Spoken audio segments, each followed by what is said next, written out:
তালা খুলেন, আপনার কাছে চাবি না, তালা খুলেন, তালা খুলেন, তালা খুলেন, তালা খুলেন, তালা খুললেন না। আপনারা কি কইছে? তালা খুললেন না।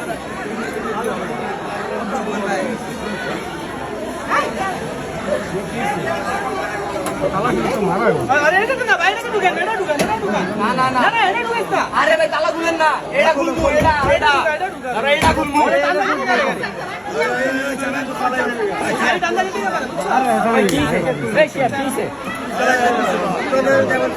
আরে কোন চ্যানেলে মরে যাবো গেল না। মারলে তো সলিউশন হয় না, কিন্তু আইনের আওতায় আনা দরকার।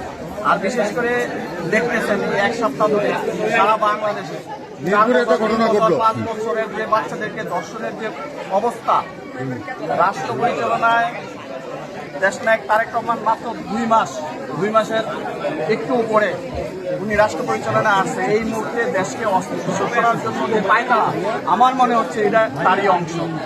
আর বিশেষ করে ওরা চাইছিল যে ওদের যে লোক মাধ্যমে একটা সলিউশন করতে, আমি চাইছি যে প্রশাসনের মাধ্যমে একটা সলিউশন হোক। আর সঠিক ইয়ার কাছে যাও, সোহেলের ওয়াইফের কাছে যাও, আগে সোহেলের ওয়াইফের কাছে যাও। তুমি এদেরকে আচ্ছা যাও যাও, সোহেলের ওয়াইফের থেকে আনো।